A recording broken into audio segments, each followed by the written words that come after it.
বিকালে যেহেতু মেহমান আসছে একটু লুচি এবং একটু হালিম করেছিলাম। হ্যালো এভরিওয়ান, আসসালামু আলাইকুম, welcome back to my channel. আশা করি আজকের ব্লগটা আপনাদের কাছে ভালো লাগবে। আর আপনাদের যদি ভালো লাগে একটা লাইক করতে ভুলবেন না। আর অবশ্যই আমার চ্যানেলটি সাবস্ক্রাইব করে আপনারা একটু পাশে থাকবেন, একটু লাইক করবেন। আমি সবার ভিডিওতে লাইক দিই। তো সকালের নাস্তা বানাতে চলে আসলাম। বাচ্চারা খুব বেশি পছন্দ হয় যেটা নাস্তা সেটা আজকে বানাবো।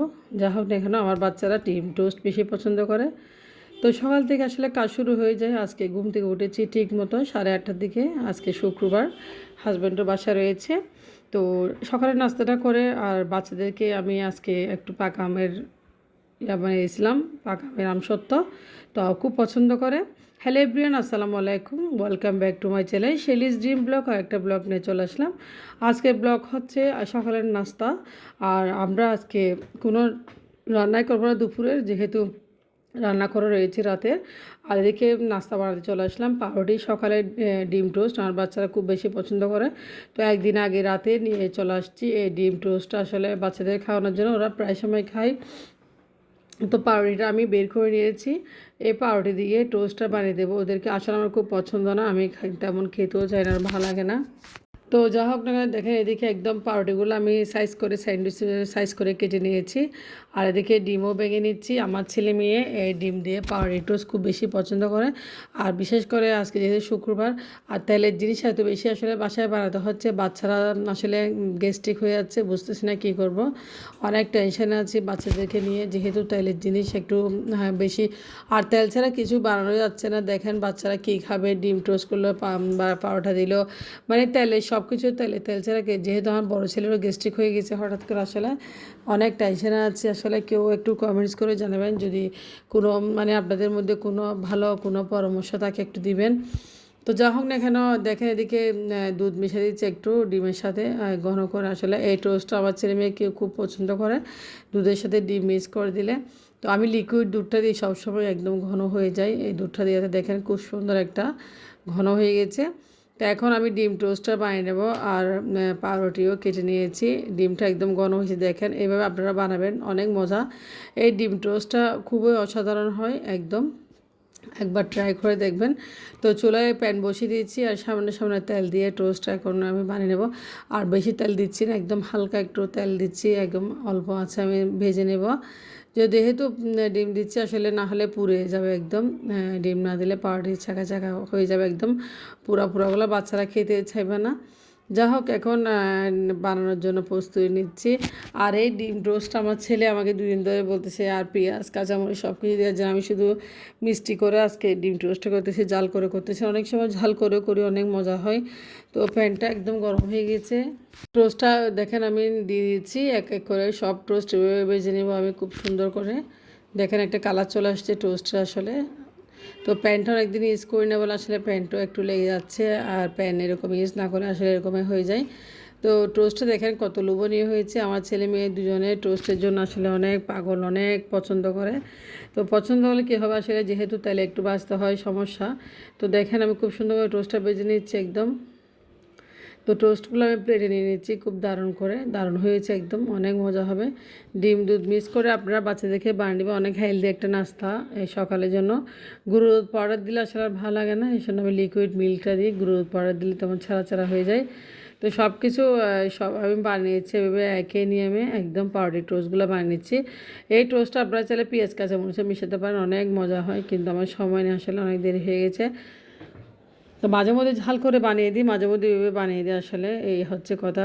একটা নারীর জীবন আসলে কত না কষ্ট, দেখেন সকাল থেকে শুরু করে কাজকর্ম, আবার দুপুরে রান্নাবান্না, আবার বিকেলে বাচ্চাদের জন্য নাস্তা রেডি করা, সব মিলে অনেক কষ্ট আসলে একটা নারীর জন্য। যা হোক কী করবো, মা যখন হয়েছি কষ্ট করতে হবে, সেই কষ্ট যদি বাচ্চারা বুঝে আর কি। আমার ছেলে বড়টা তো নাসর বন্ধা, সে খাবে খাবে তেলের জিনিস। যা হোক পাউরুটিটা আমি টোস্ট করে দিয়েছি, খুব সুন্দর লাগছে দেখেন, অনেক দারুণ হয়েছে টোস্টগুলো। এখন আমি টোস্টগুলো অফ ক্যামেরা আমরা খেয়ে নিয়েছি, বাচ্চারা খেয়েছে। এখন চলে আসলাম, বাচ্চা আবদার করতেছে খুব বেশি, ওকে নাকি একটু আমসত্ত্ব বানিয়ে দেবো। তো বাসায় পাকা আম ছিল, আসলে আমগুলো খাওয়া যায় না তেমন, আমি ভাবছি একটা আমসত্ত্ব বাচ্চার জন্য বানিয়ে ফেলি। তো পাকা আমের আমসত্ত্ব কারা কারা বানিয়েছেন অবশ্যই ট্রাই করবেন, একদম কিছুই লাগে না, জাস্ট একটু মরিচের গুঁড়া দিলে হয়, একটু লবণ দিলে হয়, ঝাল ঝাল করে আমসত্ত্বটা আমি একবার বানিয়েছিলাম। তো তো আমার ছেলে মানে খুব বেশি পছন্দ করে। আমি দেখেন আমটা একটু মেল করে নিয়েছি, এরপর যে একদম ব্লেন্ডার করে নেব। ব্লেন্ডার করলে আমটা আসলে একটু মিহি হয়ে যায়, দেখেন অনেক মিহি হয়ে গিয়েছে। তো মিহি হলে আম সত্ত্বটা আসলে খেতে মজা লাগে, নাহলে আস্তে আস্তে আম থেকে যাবে হাত দিয়ে মেল করলে। তো চুলায় দিয়ে দিচ্ছি, এখন চুলায় আম সত্ত্বটা আমি আম সত্ত্বের জন্য ভালোভাবে একটু গরম করে নিচ্ছি, বা আমগুলো একটু ফুটিয়ে নেব। যা হোক যেহেতু এই আমগুলো আমি ভালোভাবে একটু রোদে দিব না, আমি চুলায় আমসত্ত্বটা বানিয়ে নেব। তো আপনাদেরকে আসলে আরেকদিন দেখাবো আমসত্ত্বটা কেমন হয়েছে, এখনও হয় না যেহেতু দেখাতে পারতেছে না। তো আমি এইভাবে আমটা মেল করে নিয়েছি, এবার যে দেখেন কত সুন্দর করে মিহি করে নিচ্ছি। তো দিয়ে দেবো এখানে আমি লাল মরিচের গুঁড়া। আমি আজকে আমসত্ত্বে লাল মরিচের গুঁড়া, ঝাল একটা লাল মরিচের গুঁড়া ব্যবহার করতেছি, অনেক ঝাল। জাস্ট এটা দিবেন আর লবণ দিবেন। যেহেতু অনেক মিষ্টি, আমি চিনি ব্যবহার করতেছি না। ব্যবহার করতেছি না। যা হোক না কেন আমসত্ত্বের জন্য আমি পরিমাণ মতো দিয়েছি কর্নফ্লাওয়ার। এই আমসত্ত্বে কর্নফ্লাওয়ারটাও ব্যবহার করবেন, যাতে তাড়াতাড়ি একটু আমসত্ত্বটা আসলে কর্নফ্লাওয়ার দিয়ে তাড়াতাড়ি একটু শুকাই যায়। মানে দেখেন এই আমসত্ত্বটা আমি 10 মিনিটের ভিতরে বানিয়ে ফেলবো। যা হোক আমসত্ত্ব মানে কর্নফ্লাওয়ার দিয়ে আমসত্ত্বটা আসলে খুব সুন্দর হয়। তো যেহেতু কর্নফ্লাওয়ার দিবেন সেহেতু আমসত্ত্বটা একদিনের মধ্যে খেতে পারবেন। আমি যেহেতু এখনও শুকাই নাই, একদিনের মধ্যে শুকাই যাবে আশা করি। 2-3 ঘন্টা রাখলে কর্নফ্লাওয়ার যেহেতু দিচ্ছি আমসত্ত্বটা হয়ে যায়। কর্নফ্লাওয়ার হচ্ছে আসল কারণ, আর একটু সরষের তেল দিচ্ছে একটু ঘ্রাণের জন্য। দেখেন সরষের তেলটা অবশ্যই ব্যবহার করবেন। এই আমসত্ত্ব রেসিপিটা আসলে আপনারা অবশ্যই ট্রাই করবেন, অনেক মজা। পাকা আম বাসা অনেক সময় আসলে পচে যায়, খাওয়া যায় না। আর এখন আমের সিজন, প্রচুর পরিমাণে আম পাওয়া যাচ্ছে, সেজন্য আম তেমন কেউ খাচ্ছেও না। দেখেন আমার বাসা আমারলে আমগুলা পচে যায়, আসলে বাচ্চারা খেতে চায় না। তো আমি 2টা থাল নিয়ে নিয়েছি, এখন থালে আমগুলা নিয়ে নিব। যেহেতু আমসত্ত্ব বানাবো সেহেতু থালগুলোতে আমি একটু যেহেতু শুকানো তাড়াতাড়ি উঠে যায়, সরিষার তেল দিয়ে থালগুলো একটু আমি হাত দিয়ে একটু মেখে নিচ্ছি, কারণ আমসত্ত্ব খুব তাড়াতাড়ি যেন উঠে যায়। ব্রাশ করে নিচ্ছি। দেখেন এখন আমসত্ত্বগুলো দিয়েছি, 2টা আমি প্লেটে আমসত্ত্বগুলো নিচ্ছি। আর আমসত্ত্বটা আপনাদের অবশ্যই দেখাবো, আমি যখন শুকাবে তখন অবশ্যই দেখাবো। তো দেখেন আমি আসলে যেহেতু পাকা আমের আমসত্ত্ব অন্যরকম, আর আমি এত ছেঁকে নিই নাই, এমনি দিয়েছি আমসত্ত্বটা। আসলে খুব ভালো লাগবে আপনাদের, আমি একবার বানিয়েছিলাম, অনেক মজা হয় এই পাকা আমের আমসত্ত্ব। যা হোক দেখেন যেহেতু এখন কাঁচা আম খুবই কম পাওয়া যাচ্ছে, আর আমার ছেলে খুব বেশি পছন্দ করে আমসত্ত্ব আসলে, সেই জন্য আমসত্ত্ব বানানোর জন্য চলে আসলাম।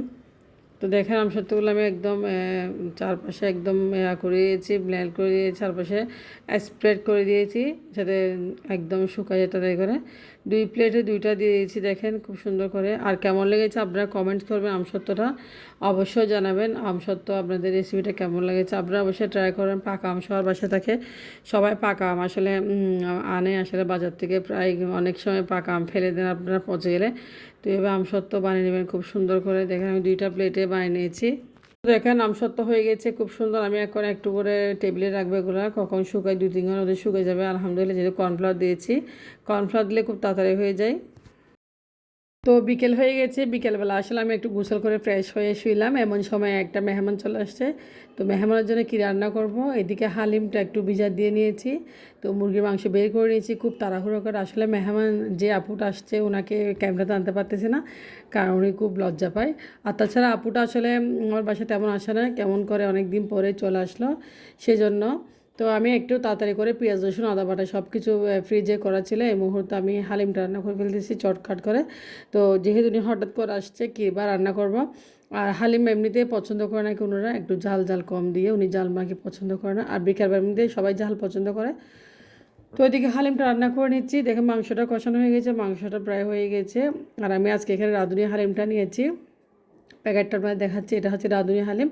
এই হালিমটা আমি আজকে রান্না করতেছি, খুবই মজাদার। তো বাসায় অনেক কিছু জমে আছে আসলে, হালিম সেমাই অনেক কিছু রয়েছে, আনলে আসলে বাচ্চারা দেরিতে করে খায় বলে খাওয়া যায় না। তো মেহমান যেহেতু আসছে এই সুযোগে হালিমটা রান্না করে ফেললাম। হালিমটা আমি গরম পানিতে ভিজা দিয়ে রেখেছি 20-30 মিনিট মতো। তো দেখেন ভিজা হয়ে গেছে, আমি আসলে কী বলবো, একটু রেস্ট করতে পারি নাই। তো এদিকে আমি হালিম রান্না করেছি, আর অফ ক্যামেরা আমি লুচিও বানিয়ে নিয়েছি। আপনাদেরকে আসলে এত দেখাইলে আপনারা কীভাবে দেখবেন, ভিডিও অনেক বড়ো হয়ে যাবে। লুচি এর সাথে হালিম আমরা খাবো, মানে মেহমানদের সাথে সার্ভ করবো। সালাদও একটু বানিয়ে নিয়েছি। আমার হাজব্যান্ডও চলে আসছে, ও একটু রেস্ট করছিল।